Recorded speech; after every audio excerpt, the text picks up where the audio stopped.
You know, guys, Fate's story is turning out to become one of the most intriguing stories out of Bbnaija season 10.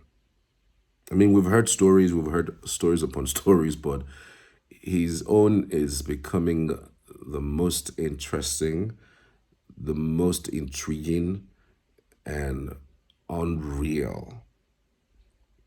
So, in one of the conversations that he put out, he says that he went into the house with no PR and no family support. And it's clear, of course, because he mentioned that he took a loan, 5 million.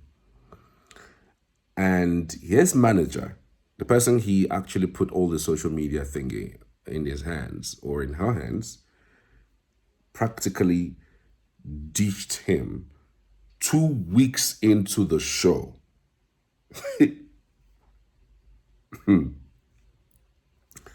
Okay, so let's read it out. It says, imagine your manager ditching you 2 weeks into a show. Crazy part is I was always saying great stuff about her in the house. Even mention her in my diary sessions. Activate voting structures. I went in with no PR team or family support. In fact, my supposed manager ditched me in the second week of the competition while I was still in the house. There was no way he would have even known. So if he had even come out earlier, he would have come out to nonsense. Like, you know, if you look at the voting pattern, he didn't really peak from the first week. He didn't really peak from the first, but he was just concentrating on the task, on winning the task. You know, so he would win tasks, he would win wagers, he would win head of house here and there, yeah, but the voting pattern didn't favor him at first. So I'm just thinking, imagine FaZe came out that first 2 weeks, first 3 weeks. Okay, nobody comes out first 1 week, 2 weeks, 3 weeks, 4 weeks. Imagine Faith came out that period. Would we have had somebody, we wouldn't have even known him to this point. No. What does this tell you? Things happen for reasons. Things happen for reasons. He now continues by saying, thankfully, her assistant stepped up and became my actual manager. That loan made a huge,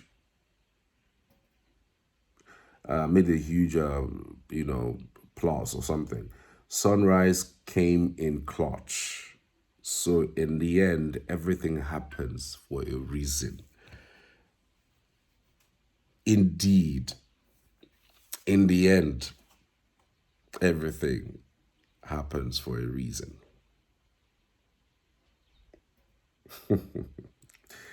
Isn't this so beautiful, guys? Isn't this so beautiful? Like, Kai. Look, I want you guys to, when I speak about these things, I want you guys to just broaden your mind, open your mind to several scenarios. Several scenarios. This guy came out second week when they were, of course, second week, nobody knows everybody. Nobody know anybody. We are still getting to know each other and all of those things. And then you get nominated and then you are out. Imagine Faith came out that second week or even the third week. Would we have known how smart he was? Would we have known how intelligent he was?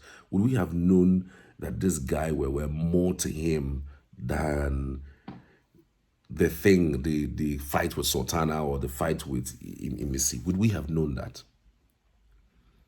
And gosh, thank God. Today, the world is blessed with one intelligent person. At least when we look at the history of Big Brother Season 10, or look at the history of the 10 years of Big Brother's existence, if we're talking about intelligence, if you're talking about intelligence as to like intelligence, smart, eloquence, you could call Faith. Like Faith was able to sell himself to the point that you can't resist him. In fact, he became a scary cat to people in the house. Everyone was scared of him Which kind of thing with this? Well, okay, you are intelligent. You are okay. What? That's what they were saying. You are intelligent. Okay, make her eat intelligence. That's what they were all saying. God. So the manager in his head would have thought this guy would amount to nothing. He can't win. He can't win. He's not dominating. 2 weeks. Just 2 weeks. Oh, this guy is a loose can, and I can't do this with him. Oh, why will I be doing the well, by manager come manager?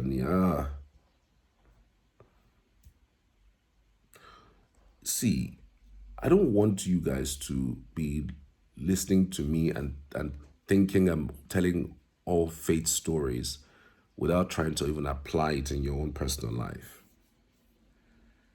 Yes, it could be faith story, but think about it this way.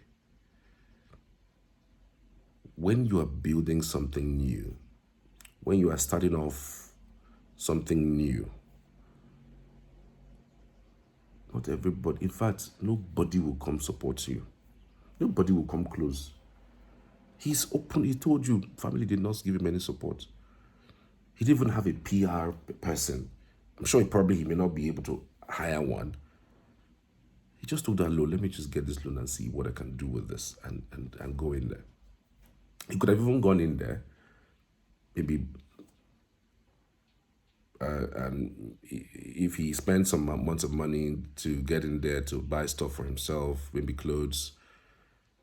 In coming out, at least the money will still be in his account now because you're not supposed to be with your phone. Okay, maybe he will come back and then return some part and then start looking for the rest.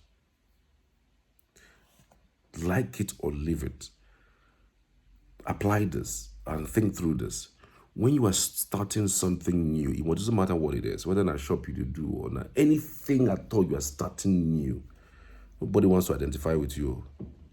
Not even family members. I want to talk of friends. Family members will be blood. Don't they even want that? I beg. Try it. Say you have opened a business and then you need funds to sponsor the business, and ask your family members to give you money and see. Nobody will come and when you now become successful, or when they start seeing traction, when they start seeing numbers, same thing happens with banks too, Sha. Banks will give you a loan for make you go do start with it. They go want to see what's up. They will rather give somebody who is already in business loan than you will just start. But if you are strong, mentally strong, you can overcome whatever it is, whatever obstacle that startups throws at you. Let me use myself as an example. I did a YouTube channel, like it's a YouTube channel that I still have. It's for current affairs and politics.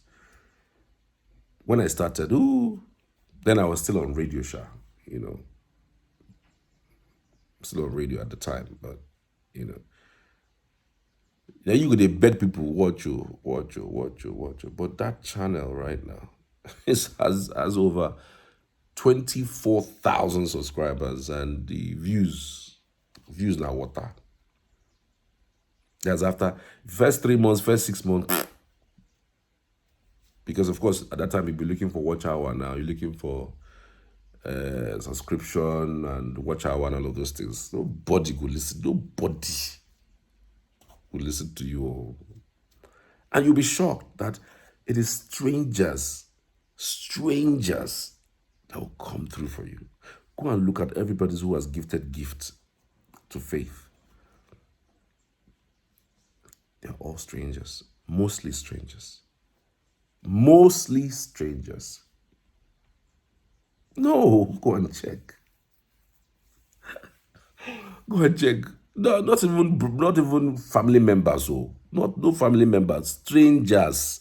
Liberia, Ghana, Sierra Leone, people from those areas are sending money. People who are not his family members, out of nowhere, strangers are coming to bless him. My God.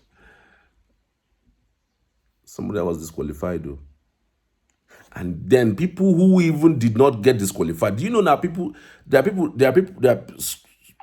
There are even housemates now that are wishing that they were disqualified and be in the shoes of fate than even get evicted or stay to the final. But it's true now. We have top 10 now, right?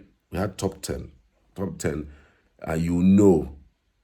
it now came down to top 9, right? And you know that Faith is one of the leading persons amongst those 9 that has received more gifts, but he was disqualified. I'm telling you that people in that top, even the people in that top 10 are wishing that maybe it would have been better if they were disqualified and let them be in the shoes of fate, or people who even got evicted owing to the show's voting pattern. People will be like, okay, you better make a get disqualified and make so much money like this, and then to get to the finals, and nobody did even hear my voice. Every Eke market day, since they left the house, his faith we've been singing about since now, isn't it? So it's just crazy, God. When people desert you, find power, find strength, find solace in these words that I tell you. Give it time. Stay there. Continue. Before you know it,